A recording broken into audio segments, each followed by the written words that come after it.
있습니다. 우리의 가슴에 손을 얹고서 우리의 믿음의 신앙을 함께 고백하며 나아가시겠습니다. 나는 계시의 말씀인 성경이 하나님께로부터 우리 시대에 나에게 주신 생명의 말씀임을 믿으며 말씀대로 살 것을 고백합니다. 주여 이제 말씀하옵소서. 주의 종이 듣겠나이다. 아멘. 오늘 이 시간에는 시편 121편의 말씀을 통하여서 끝까지 지키시는 하나님, 끝까지 지키시는 하나님이라는 제목으로 하나님의 말씀을 증거하도록 하겠습니다. 요즘 우리 성도님 중에 밤잠 제대로 못 주무시는 분들이 참 많이 계신다라고 알고 있습니다. 근데 이것이 꼭 우리만 겪는 어려움이 아니죠. 우리 모든 대한민국 국민이라고 하면 모두가 겪고 있는 현실적인 어려움인 것입니다. 현재 최근 수면 리포터에 따르면요, 저희 대한민국 성인들의 평균 수면 시간이 OECD국 중에서 평균치보다도 18%나 적다라고 통계가 나왔더라고요. 그래서 우리가 아침에 일어나야 하는, 회사에 출근하기 위하여서, 학교에 등원하기 위하여서, 또한 출근하고 학교 가는 가족들을 준비시키기 위하여서 아내분들이 일어나야 하는, 우리가 함께 기상해야 되는 시간들은 항상 정해져 있지 않습니까? 그런데 잠자는 시간이 점점 늦어진다라고 하는 것이죠. 요즘 통계를 보니 심지어 새벽 12시 50분, 새벽 1시가 되어서야 그때야 그나마 눈을 감고 잠이 드는 그런 한국인들이 점점 많아지고 있다라고 이야기를 하는 것입니다. 몸이 지쳐 있습니다. 몸에서는요, 지쳐가지고 자꾸 우리에게 사인을 보내는 거죠. 이제 자야 됩니다. 이제 자야 됩니다. 당신의 건강을 위하여서, 당신의 생명을 위하여서, 또한 내일을 견딜 수 있는 그런 몸의 밸런스를 위하여서 지금 꼭 자야 됩니다라고 사인을 계속 보내거든요. 그런데 우리의 뇌는 안 돼. 나는 지금 잘 수 없어. 나의 지금 이 스위치를 끌 수가 없어 라고 하면서 자꾸 내 안에서 내면에 부딪히는 그러한 반작용들이 자꾸 일어나면서 취침 시간이 늦어지는 건데, 왜 자꾸 이러한 취침 시간이 늦어지겠습니까? 낮에 늦게 먹은 커피 때문인가요? 물론 그럴 수도 있겠죠. 늦은 시간까지 핸드폰을 보고 이 블루라이트에 의하여서 그렇게 잠에 들지 못하는 그런 의학적 통계도 있지 않습니까? 보고서도 있고요. 그런 것들을 따진다면은, 세상의 의료적인 방법을 통한다면은 수면제를 드시고 아니면은 백색 소음을 틀어놓고서 잠자리에 드시면 되겠죠. 근데 이러한 의학적 처방이 전부가 아니다라고 하는 것이죠.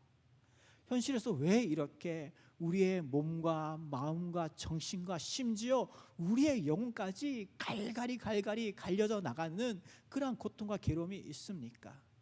아직 끝내지 못한 회사의 업무들, 내일 내가 해결해야만 하는 그러한 회사의 일들, 불완전한 회사의 미래들, 내일 다시 돌아오게 되어지는 은행의 만기들, 자녀들의 앞날에 대한 걱정, 근심, 염려, 코앞에 다가온 자격증 시험들, 내일 있을 건강검진들, 수술들, 이러한 것들이 우리를 잠들지 못하게 하는 것 아닙니까?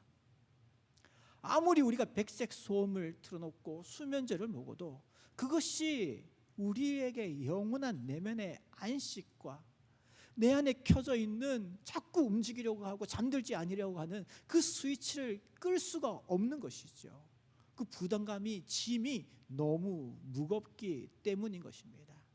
그런데 이것이 오늘 2026년을 살아가고 있는 이 현대의 우리들만 겪고 있는 고질적 문제가 아니었던 것이죠.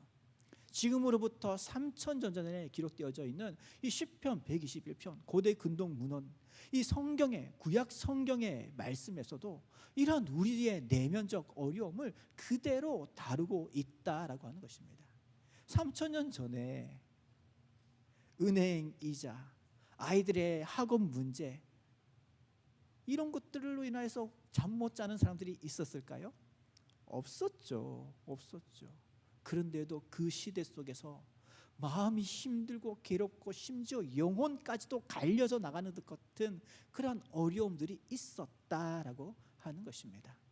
그래서 오늘 우리가 읽는 시편 121편은 3000년 전 쓰여져 있는 하나님의 말씀이지만 이 시대를 살아가고 있는 우리를 향한 하나님의 말씀으로 다가오게 되는 것이지요. 오늘 시편 121편의 제목, 여러분들 가지고 있는 성경에 보면은 어떻게 기록되어 있습니까? 성전에 올라가는 노래, 성전에 올라가는 노래라고 타이틀이 붙어져 있죠. 순례자의 노래인 것입니다. 예루살렘 성을 향하여서 걸어가는 그 하나님의 언약 백성들이 쓴 글이고 노래인 것이죠. 그러면은 왜 이스라엘 백성들이 예루살렘을 향하여서 가는데 성전을 향하여 올라간다라고 기록 표현을 하고 있을까요? 예루살렘이 일반 우리가 살아가고 있는 이런 지대가 다릅니다. 고지대에 있습니다. 해발 500m, 높이 800m 높이 말이죠. 그럼 고지대에 있으니까 이스라엘 백성들은 1년에 3번씩 예루살렘 성전을 방문하고 그곳에서 예배를 드리고 제사를 드려야 되거든요. 그러니까 어디에 나가 있든지 어떤 국가에 가 있든지 예루살렘을 향하여서 간다라고 하는 것은 고지대를 향해서 올라가는 현실적인 그들의 모습이고 액션인 것이죠. 그래서 예루살렘을 간다라고 할 때는 내가 예루살렘을 다녀오겠습니다라고 하기도 하지만은 성전에 올라갔다 오겠습니다라고 하는 표현이, 그래서 성경 속에서 성전에 올라가는 노래, 성전에 올라가는 노래. 그런데 또 멀리 있지 않습니까? 성전이, 예루살렘이 멀리 떠나간 사람들이. 그래서 이 성경을 21편을 시편 121편을 성전에 올라가는 노래라고도 하지만 순례자의 노래다라고도 이렇게 이 타이틀을 붙이고 있는 것이죠. 그런데 우리가 순례자의 길이라고 한다면은 정말 우리가 살아가고 있는 시대에 그저 유럽의 그 성지 선교 같은 그 성인들이 걸었다는 그 순례자의 길을 많이 생각하지 않습니까? 많은 분들이 긴 휴가를 내고 비용을 들여서 그 순례자의 길, 산티아고 길을 걷는 분들이 얼마나 많이 있습니까? 그런 거를 생각하면은요, 왠지 순례자의 길이 멋질 것 같고 낭만적일 것 같고, 그 길 속에서 만나는 다양한 세계의 각국의 사람들과의 그런 만남들과 대화들과, 때로는 혼자서 그 길을 걸어가는 가운데에 그 고독 가운데에 만나게 돼 깨닫게 되어지는 어떤 영적 체험이라든가 그런 것들을 기대하게 되어지는 것이죠. 중남미에도 그런 순례자의 길, 그런 길들, 그런 낭만들이 젖어 있지 않습니까? 그런데 이 성경에서 기록되어 있는 성전에 올라가는 노래, 이 순례자의 노래는요, 지금 우리가 생각하는 그 순례자의 길들과 완전 다릅니다. 지금 저 유럽의 순례자의 길 같은 경우에는 보안 안전이 철저하지 않습니까? 경찰관들이나 군인 같은 사람들이 곳곳에 배치되어져 있고 수많은 사람들이 있으니까 도와주는 사람들이 있죠. 그런데 3,000년 전에 그런 게 있었겠습니까? 없지요. 세계 각국에서 정말 그 중동의 뜨거운 햇볕 아래에서 예루살렘 성전을 향해서 걸어간다라고 하는 것은 진짜 괴로운 시간인 것입니다. 나무 하나 없는 돌산과 같은 그러한 고지대의 산들을 넘어야 되거든요. 그 길을 걸어가야 되거든요. 그러니까 그 길을 걸어가는 시간들이 얼마나 힘들고 괴롭겠습니까? 밤이 되면 어떨까요?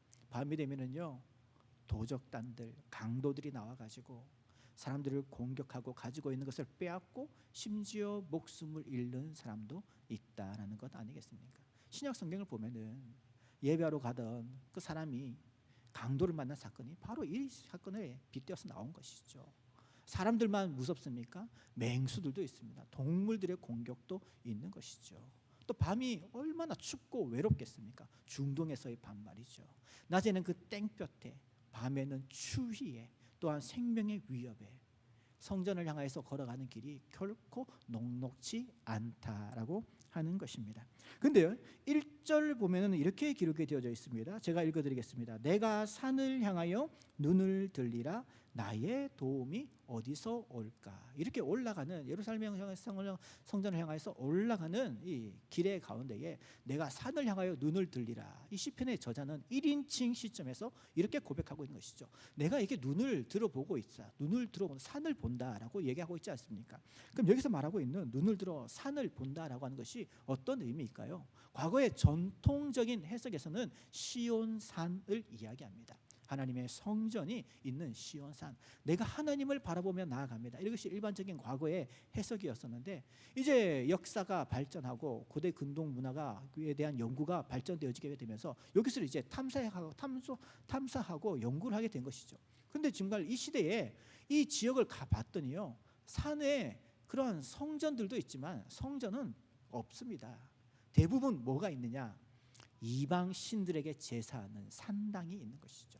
우리나라도 비슷하지 않습니까? 높은 산, 좋은 터, 좋은 자리에 뭐가 자리 잡고 있습니까? 우상에게 절하고 귀신에게 절하는 그런 산당들이 있지 않나요?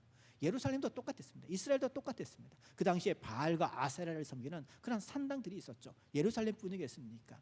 다른 국가에서 예루살렘을 향해서 오는 그 길목마다, 그들이 넘어야 되는 산 곳곳마다, 산에 그들이 눈을 들어 산을 볼 때마다 그 산에 눈에 보이는 게 뭐겠습니까? 이방 신들을 섬기고 제사하는 그런 산당들이 보이는 것이죠. 그래서 이 시편 121편 1절은요, 어떤 지형적, 지리적 관점에서 이 문장을, 이 성경을 바라보고 해석하는 것이 아니라 우리의 실존적 관점에서 이것을 바라봐야 되는 것이죠. 나의 눈에 보이는 저것이 과연 나에게 도움이 될까? 지금 내 눈에 보이는, 내가 지금 힘들고 어렵고 목숨을 걸고서 추위 가운데에, 땡볕 가운데에 이렇게 산을 넘고 있는데, 지금 눈에 그런 이방 신들의 산당이 보이고 이방 신들을 섬기는 그러한 예배처가 보이는데, 나도 왠지 저들에게 제물을 바치고 저들에게 어떠한 예물을 바쳐야 나의 삶에 안정을 취할 수 있을 것 같은 그런 생각들이 자꾸 드는 것이죠. 내가 산을 향하여 눈을 들리라. 나의 도움이 어디서 올까? 전통적인 해석을 따라서도요, 저기 앞에 성전이 있는데 내가 서 성전을 바라보면 될 때에 나의 도움이 과연 어디서 올까라고 하는 이런 지리적 관점에서 질문이 아니라 실존적 관점에서 말이죠. 우리 성도님들도 그렇지 않습니까? 우리의 인생길이 순례자의 길이라고 하는데, 나의 인생길 가운데에 우리 눈에 보이는 어떤 것들이 자꾸 나에게 도움을 주지 않을까라는 그러한 마음들이 들지 않나요? 진급을 앞두신 분들에게는 누가 나에게 도움이 될까요? 그 펜대를 가지고 있는, 점수판을 가지고 있는 상사 아닌가요? 학생들에게는 어떻습니까? 성적표에 뭐라도 조금이라도 더 좋은 글을 써줄 수 있는 담임 교사들 아닌가요? 학원 다니는 학생들은 어떻습니까? 자격증을 준비하는 학생들은 어떻습니까? 정말 나의 부족한 것을 꼼꼼하게 잘 살펴가지고 그것을 찾아줄 수 있는 그런 뛰어난 관찰력을 가지고 있는, 안목을 가지고 있는 그런 선생님들 아닙니까? 환우분들은요, 요즘에 아무리 의료기술이 발달했다 하더라도 우리가 아픈데 나의 아픈 것들을 정확하게 꼬집어내고 정확하게 단번에 고통 없이, 상처 없이, 흉터 없이 고쳐줄 수 있는 그러한 기가 막힌 의사 선생님을 만나는 것, 그들이 나의 도움이 되지 않을까라는 것이 일반적 생각 아닙니까? 이것이 실존적 생각인 것이죠. 그런데 이 시편의 기자는 그렇게 자신의 눈에 보이는 환경과 상황 속에서 그런 마음을, 질문들을 가졌지만 그가 내린 결론은 2절이다라고 하는 것입니다. 2절 말씀을 저희가 함께 읽어보도록 하겠습니다. 시작. 나의 도움은 천지를 지으신 여호와에게서로다. 아멘. 성전을 향하여서 올라가는 이 시편의 기자는요, 그런 고민들 가운데서 깨닫게 된 은혜가 있던 것이죠. 뭐냐면 그것은 지금 내가 넘고 있는 이 험한 산들, 나를 힘들게 하고 나를 유혹하고 하는 그런 세상에 많은 것들이 있지만 사실 그것까지도 창조하신, 그것까지도 통치하신 창조주 하나님을 내가 의지하겠다라고 하는 것이죠. 창조주 하나님이 어떤 분이십니까? 창세기 1장, 무에서 유를 만들 수 있는 능력의 하나님 아닙니까? 그런데 우리는 자꾸 유에서 유를 만들 수 있는 그러한 가까이에 있는 도움의 손길들에만 눈이 현혹되어지는 것이죠. 거기에만 자꾸 마음이 가는 것이죠. 그러나 시편의 기자는, 그래, 내가 실질적으로 이런 데 마음이 약한 것 같아, 내가 이런 데 마음이 뺏기는 것 같아. 그러나 내가 정말 진정 의지하고 바라보고 예배해야 될 분은 이 모든 것들을 만드시고 창조하시고 다스리시는 하나님, 내가 그 하나님을 바라보고 그 하나님을 의지하고 그 하나님께 나의 모든 것들을 내어드릴 수 있는 그런 전적 하나님 중심의 세계관의 삶을 살아가겠습니다 라고 하는 이런 믿음의 고백이 2절에서 나오고 있다라고 하는 것입니다. 사랑하는 비전학습교회 성도님 여러분, 우리가 이 땅을 살아가는 가운데에 나에게 도움을 줄 수 있는 가장 가까이 있는 그런 손길들이 있죠. 그 손길들이 나쁜 것이 아닙니다. 꼭 필요한 것입니다. 성경이 우리에게 얘기하는 것이 무엇이겠습니까? 그들에게 의지하지 말라, 그들에게 잘 보이지 말라, 그들과 좋은 관계를 맺지 말라, 이런 얘기가 아닙니다. 그러한 분들조차도 나에게 가까이 주시고 나와 좋은 만남을 갖게 하시고 이러한 회사를 허락하시고 이러한 병원으로 인도하시고 이러한 학교로 인도하신 그 뒤에 계신 더 크고 능력이 많으신 그 분을 바라보십시오 라고 우리에게 소개를 하고 있다라고 하는 것이죠. 그 하나님을 우리가 더욱더 의지하며 나아가기를 원하는 것입니다. 사랑하는 비전왕성교회 성도 여러분, 어떤 어려움이 있으십니까? 하나님 앞에 기도해야 되겠죠. 가장 가까이에 영향력을 발휘할 수 있는 그들의 마음이 움직여지기를, 그 상황 가운데서 잘 이겨낼 수 있기를 기도해야 되겠죠. 그러나 그보다 더 중요한 것은 그것을 일하실 수 있는 그분이 누구냐라고 하는 그 하나님의 실존적인 실제적인 능력을 나에게 주실 수 있는 그 하나님을 바라보시고 그 하나님께 기도하시고 그 하나님께 도움을 구하시는 가운데에 하나님의 그 인도하심 가운데서 우리 앞에 놓여져 있는 그 험하고 거친 나의 생명을 위협할 것 같은, 나의 목숨을 위협하고 나의 잠들지 못하는 그 스위치를 끄지 못하게 하는 그 모든 것들을 이겨낼 수 있는 그 하나님을 바라보시면서 믿음의 은혜로, 믿음의 삶으로 한 주간을 살아가실 수 있는 우리 모든 비전왕성교회 성도님들 되시기를 주님의 이름으로 축복합니다.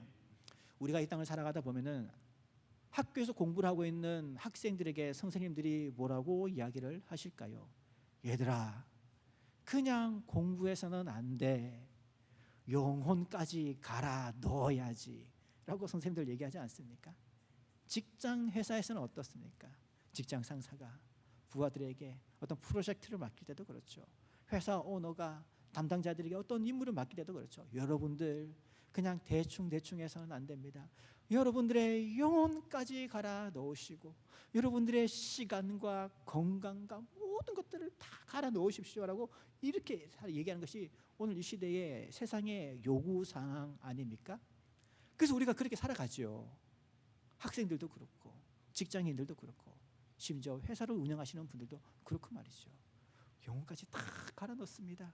그런데 그 자리가 내 뜻대로 되지 않고 실패로 끝나게 되었을 때에 우리의 모든 것들이 와르르 무너지게 되는 것 아닙니까? 왜 그런가요?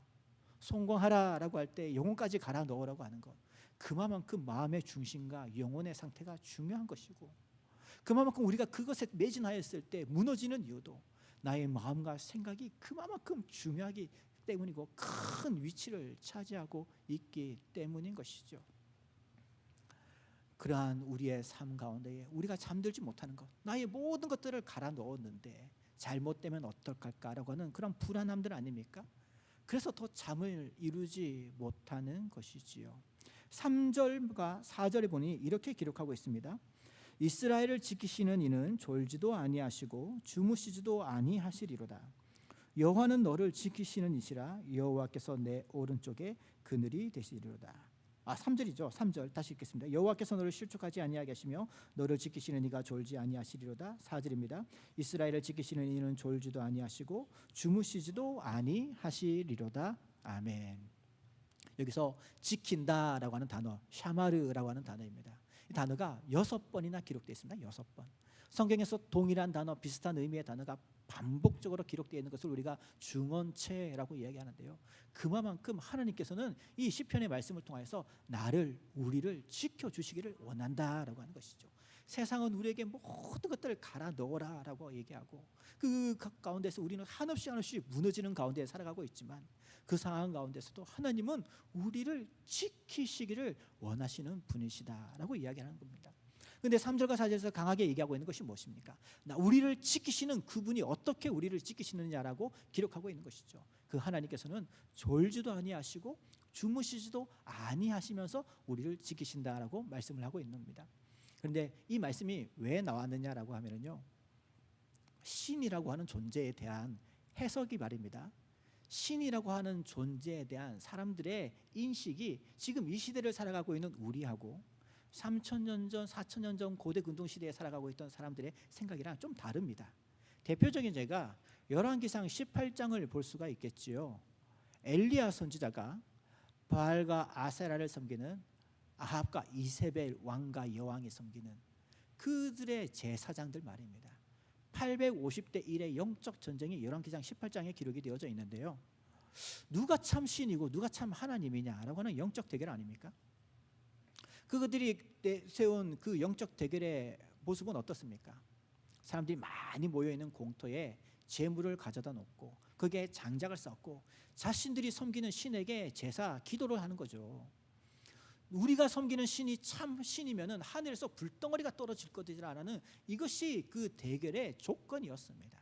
그래서 첫 번째로 850명 바알과 아세라를 섬기는 그 제사장들이 자신의 몸에 칼에 흠집을 내고 피를 흘리고 자신들의 몸을 치면서 잔인한 방법으로 신들에게 감동을 주고 신들의 마음을 움직이려고 하는 그러한 잔인한 제사를 먼저 시작을 하게 되거든요. 피 냄새가 진동을 합니다. 잔인성이 넘쳐납니다. 그렇게라도 자신의 몸을 해하면서 신의 마음을 돌려보려고 하는 그러한 제사 제도를 바알과 아세라를 섬기는 제사장들 850명이 하게 되어지는데, 하늘에서 불덩어리가 떨어지나요? 안 떨어지죠. 왜냐하면 그들이 섬기는 신은 가짜이기 때문인 것이죠. 귀신이고 우상이기 때문인 것 아니겠습니까? 그때에 엘리야가 그 바알과 아세라를 섬기는 그 선지자들에게 뭐라고 조롱하는 줄 아십니까?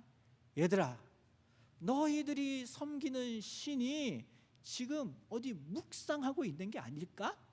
그러니 조금 더 큰 소리로 외쳐보든지 더 잔인하게 너희 몸을 한번 찢어보렴. 엘리야가 이렇게 조롱을 합니다. 그래도 답이 없죠. 그랬더니 엘리야가 또 얘기하는 거죠. 야, 너희 신이 어디 저기 마실 나간 거 아니니? 나들이 나간 거 아니니? 아니면 지금 여기로 와야 되는데 길을 못 찾아서 다른 데서 헤매는 것 아니니? 너희들이 더 크게 소리 질러 봐라. 크게 소리 질러 봐라. 너희들이 그 흘리는 피를 하늘 높이 한번 뿌려 봐라. 그걸 보고 너희 신들이 찾아오지 않겠느냐라고 이야기하는 것이죠. 그래도 반응이 없죠. 그래서 또 하는 얘기가 뭡니까? 야, 혹시 전날 너무 열심히 일해가지고 너희 신들이 피곤해서 자고 있지는 않을까? 너무 피곤해져서. 그래서 이거를 현대어로 바꾸면요 이렇죠. 신의 방전 상태. 우리의 몸이 방전되었다라고 하지 않습니까? 얘들아, 너희들이 섬기는 그 바알과 아세라가 간밤에 무슨 일이 있었길래 방전된 거 아닐까? 그러니까 너희들이 더 크게 깨우쳐 소리 질러 봐라. 고대 근동에서는요 신들을 마치 인간과 비슷한 위치에서 해석하고 하려고 하는 그런 일이 있습니다. 그리스 로마 신화도 그렇죠. 시편에서 왜 이런 얘기를 할까요? 우리 하나님은 그런 하나님이 아니다라고 하는 것이죠. 왜 우리가 잠들지 못합니까? 우리의 자녀들이 아직 집에 들어오지 못했는데 부모님이 할 수 있는 게 뭐가 있나요? 잠이 옵니까? 애들이 오진 않았는데 내가 할 수 있는 게 없는데 잠이 안 오죠. 그런데 우리 하나님은 졸지도 아니하시고 주무시지도 아니하시고 나의 손길이 닿지 않는 곳까지 지키실 수 있는 지키시는 하나님이다라고 하는 것을 시편 기자가 우리에게 소개하고 있는 것이죠. 홀로 계신 우리 부모님들, 연로하신 부모님들, 근데 몸까지 아프잖아요. 건강이 온전치 않습니다.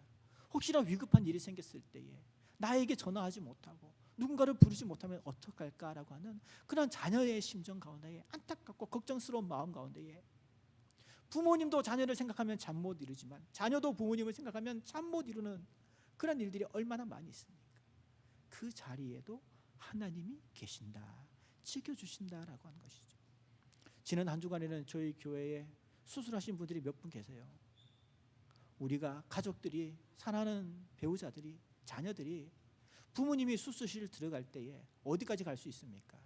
기껏해야 수술실 앞까지, 수술실 그 문 앞까지밖에 못 갑니다. 그 안에는 못 들어갑니다. 그러나 우리 하나님은 그 차가운 수술 침대에 누워있는 우리 성도님들과 함께 하시고 그것 가운데서 끝까지 나를 지켜주시고 나를 도우실 수 있는 능력의 하나님이시다라고 하는 것.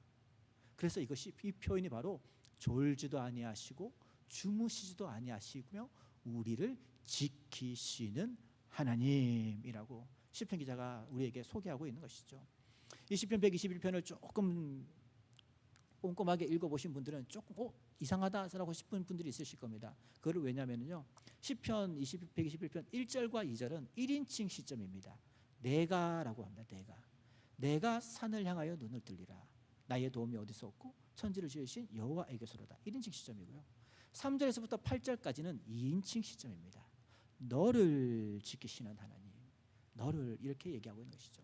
그러니까요, 이 순례길에 나 혼자만 있는 것이 아니죠. 이 시편 기자는요, 이 시편을 쓸 때에 나 혼자만 그 순례길을 걸어가는 것이 아니라 사실 이 자리에 다른 제사장들과 레위인들도 함께 있었던 것입니다. 그런 눈에 보이는 산과 같은 어려운 현실적인 실존적인 어려움 앞에 내가 고민하고 두려워 떨고 있을 때에 나의 도움이 하나님께서 오는 것 같습니다 라는 이런 믿음의 고백을 드렸을 때에 그 옆에 있던 하나님의 제사장들이, 레위인들이 그 고백 가운데에 축복하여 주는 것이죠. 맞아.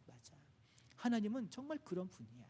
하나님은 졸지도 아니하시고 주무시지도 아니하시고 너를 지키시는 하나님이시야. 우리 시간 함께 가슴에 손을 얹고서 이렇게 좀 고백했으면 좋겠습니다. 하나님은 나를 지키시는 하나님이십니다. 우리 옆에 계신 분들에게 손을 좀 잡아주시면서 당신은 하나님이 지키시는 존귀한 하나님의 백성입니다. 아멘. 시편 기자는요, 너는 이라고 이렇게 명확하게 얘기하고 있습니다. 당신은 2인칭이죠. 3인칭이 아닙니다. 그가 보호를 받을걸요? 저기 있는 사람들이 보호를 받을걸요? 이렇게 얘기하지 않고 그 앞에 앉아있는, 현실 앞에 주저앉아 무너져 있는, 힘들어하고 있는 나를 향해서 명확하게 이 말씀을, 이야기를 써 내려가고 있다라고 하는 것이죠. 이것이 바로 불안과 염려로 인해서 잠 못 이루는 우리를 향하신, 지키시는 하나님의 모습인 줄 믿습니다. 그 다음 또 함께 말씀을 살펴보도록 할 텐데요, 5절 말씀을 제가 읽어드리겠습니다. 여호와는 너를 지키시는 이시라. 여호와께서 내 오른쪽에서 내 그늘이 되시나니. 아멘. 여기서도 또 지키신다고 말씀하고 있죠. 내 오른쪽에서 그늘이 되어주신다라고 말씀하고 있습니다. 이것도 문학적으로 해석해야 되겠죠. 오른쪽이라고 하는 것이 뭡니까? 나에게 가장 힘이 되어주고 능력이 되어진다는 것이 오른쪽 아니겠습니까? 실제로 이게 군동시대에 군인들도요, 군사들도 전쟁을 할 때에 2인 1조였습니다. 2인 1조. 한 명은 칼을 들고요, 한 명은 방패를 들었거든요. 그래야 강력한 힘을 내어서 적들을 격파할 수가 있었던 것이고, 그래야 강력한 방패를 가지고서 적들의 그 무섭게 날아오는 화살과 칼을 막을 수가 있었던 것입니다. 그러면 이제 칼을 든 사람은 왼쪽에 쓰는 거고 방패를 든 사람이 오른쪽에 썼습니다. 그래서 이게 오른쪽에 있다라고 하는 것은 나의 힘이 된다라고 하는 의미도 있지만은 나를 지켜주고 보호해 줄 수 있는 그런 안전장치가 되어진다라고 하는 말씀이 바로 5절에 기록이 되어져 있는 말씀이죠. 하나님께서 그만큼 나의 안전한 보호막 되어 주신다라고 하는 의미인 것이고요. 6절 말씀 또 제가 읽어드리겠습니다. 낮에 해가 너를 상하게 하지 아니하며 밤의 달도 너를 해치지 아니하리로다. 아멘. 처음에도 말씀을 드렸지만 근동시대에 중동 지역의 낮에는 정말 오늘 정말 날씨 덥지 않습니까? 저희 성도님들 2층 입구 앞에 먼저 여기가 후끈후끈하죠. 저도 뭐 올라올 때 숨이 콕 막히던데요. 저기 중동 가면은 이보다 더합니다. 피할 곳이 없습니다. 그늘도 없습니다. 우리는 그래도 이렇게 본당 안으로 딱 들어오면은 시원하지 않습니까? 그런데 낮에 해가 너를 상하지 않고 밤의 달도, 이 밤이라고 하는 시간도 똑같은 것이죠. 그 추위 가운데, 맹수 가운데, 또한 영적인 공격 가운데에 하나님께서 너를 지켜주신다라고 하는 의미를 가지고 있는 것이죠. 그래서 낮과 밤이라고 하는 것은 24시간을 의미하는 표현이기도 한 것입니다. 그런데 이 5절과 6절의 말씀을 보면은 우리가 이렇게 해석하기 쉽습니다. 일반적으로 말이죠. 하나님께서 24시간 나를 보호하신다네, 나의 오른쪽에 그늘 되어 주신다네, 그러면 내가 어려움을 당하지 않겠네. 근데 나는 왜 어려움을 당하나?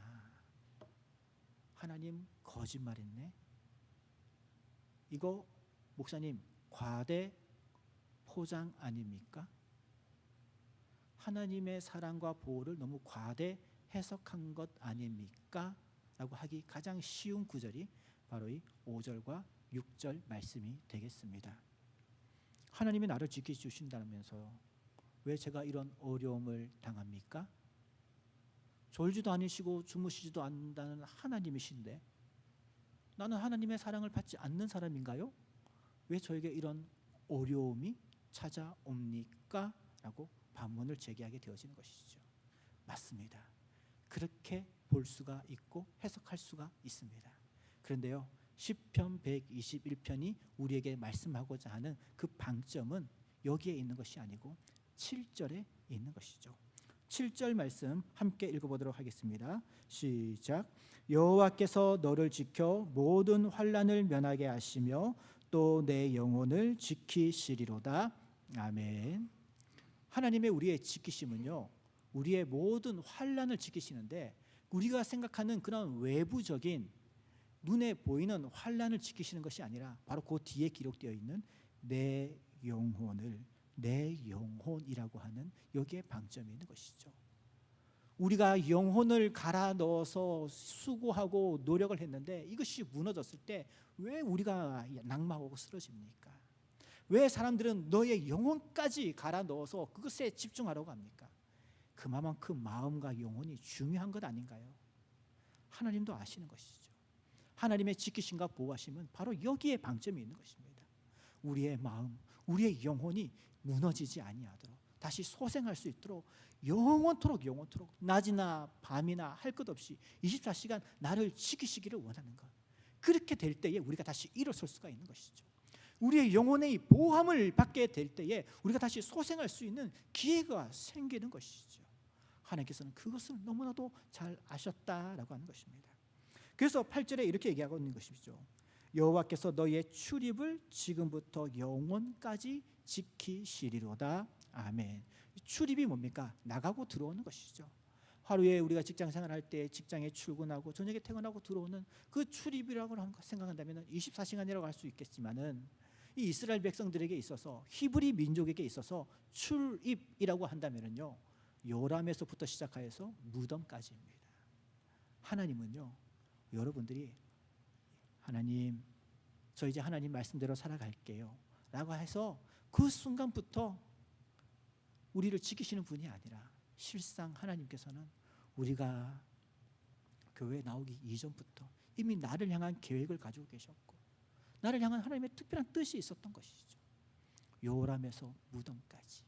그러나 하나님의 지키심과 보호하심이 있었기 때문에 우리가 지금 이 시간 속에서 저 세상 길 가지 아니하고 세상의 문화에 빠져들지 아니하고 세상의 문화에 우리가 섬기고 제사하는 그런 상황 가운데에 놓이지 아니하고 이 더운 여름이지만 하나님 앞에 나와 예배하고 나의 구원자 되신 예수 그리스도를 높이는 이런 예배자의 삶을 살아갈 수 있는 이러한 우리의 상태가 된 것이 나의 의도 아니고 나의 능력도 아니고 나의 대단함도 아니고 사실 처음부터 끝까지 나의 출입을 지키시는 나의 영혼을 소생시키시기를 원하시고 보호하시기를 원하시는 그 하나님의 기가 막힌 섭리와 손길과 지키심의 은혜가 있었기 때문에 오늘 이 시간 우리가 있게 되었다라고 하는 것이죠. 시편 122편은 우리에게 그것을 이야기하고 싶었던 것이죠. 저희가 새벽 시간마다 출애굽기 말씀을 한 장씩 살펴보고 있는데요. 이스라엘 백성들이 애굽을 떠나는 순간 그들의 삶 가운데의 삶이 평탄해졌을까요? 아니죠.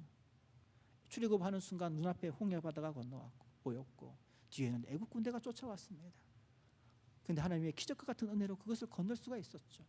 홍해 바다를 건너면 이스라엘 백성들의 삶이 평안해졌을까요? 아니죠.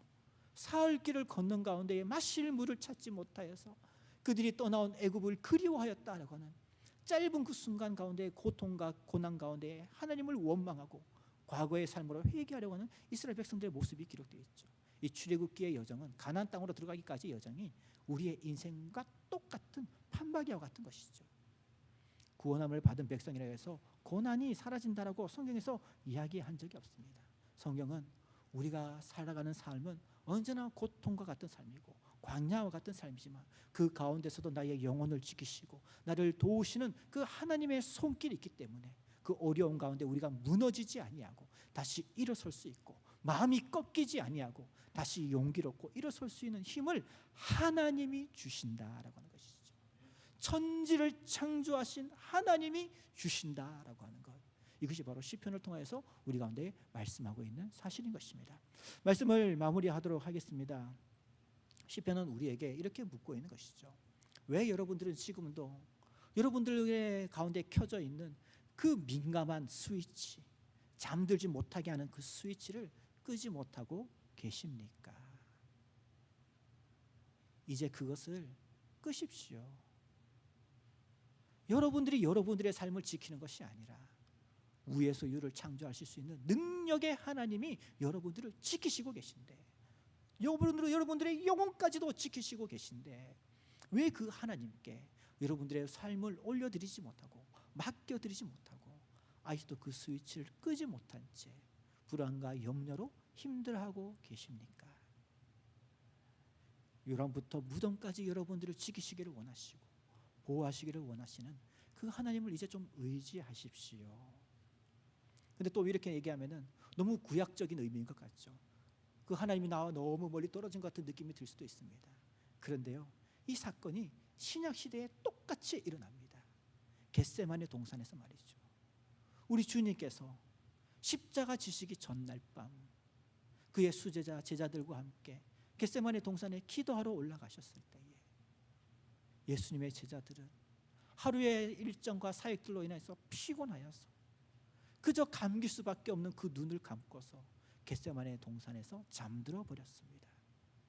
그러나 우리 주님은 다음날 십자가를 지셔야 되는데, 그 모진 고통과 채찍과 침뱉음을 당하셔야 되는데도 불구하고 우리를 위해서 말이죠, 그 십자가의 귀한 사역을 위해서 말이죠, 잠들지 아니하시고 졸지 아니하시고 그 겟세마네 동산에서 땀방울이 핏방울이 되도록 기도하신 분이 우리 주님 아니십니까? 시편 121편에서 말씀하고 있는 졸지도 아니하시고 주무시지도 아니하시는 하나님의 지키심이 바로 2000년 전 우리 주 예수 그리스도의 그 겟세마네 사건을 통하여서 우리 가운데 다시 한 번 더 소개되어지고 있는 것이죠. 우리의 영혼 구원을 위하여서, 우리의 영혼 구원을 위하여서, 우리의 영혼을 지켜주시기 위하여서 주님께서 졸지도 아니하시고 주무시지도 아니하면서 그토록 우리를 위하여서 기도해 주시고, 그 죽음으로 끝나셨나요? 아니죠. 하나님의 놀라운 영광 가운데 다시 부활하셨죠. 그 부활하신 주님이 그것으로 끝이 났습니까? 아니죠. 지금 하나님 보좌 우편에서 이 땅을 살아가고 있는 고통과 괴로움과 근심 가운데 지금도 스위치를 끄지 못한 채 밤잠 못 주무시는 여러분들을 위하여서 하나님 보좌 우편에서 기도하고 계시는 우리 주님이 계시다는 것 아닙니까? 우리는 이 시편의 말씀을 통하여서 지금도 나를 위하여서 쉬지 않고 기도하시는 예수 그리스도를 바라보게 될 때에 나의 마음에 안심을 누릴 수가 있는 것이고 소망을 가질 수가 있는 것이지요. 어쩌면 여러분들의 삶 가운데 가장 힘들었던 시간들이 있었다면 그것은 바로 하나님께서 주무시지 아니하시고 주님께서 기도를 멈추시지 않으시고 성령께서 가장 강력하게 여러분들을 붙들어 주셨던, 싸워 주셨던 그 시간일 것입니다. 그는 하나님의 지키심이 있었기 때문에 오늘 이 시간에 우리가 있는 것이지요.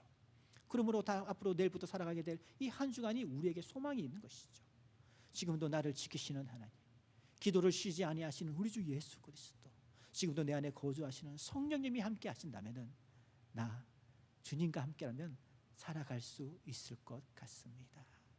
눈에 보이는 것에 내 마음을 빼앗기지 아니하고 그 모든 것 뒤에 모든 것들을 다스리고 창조하시고 운영하시는 그 하나님이 계시기에 주와 함께라면 제가 이 무더운 날씨 가운데서도 걸어갈 수 있을 것 같습니다. 이 믿음이 여러분들 마음속에 깊이 새겨주시고 주님과 함께 믿음으로 승리하시는 귀하고 복된 한 주간 되시기를 주님의 이름으로 축복합니다. 우리 말씀을 생각하시면서 함께 기도하며 나아가실 때 주여 나를 도와주옵소서. 나는 연약합니다. 나는 부족합니다. 주님이 나의 도움이 되시옵소서.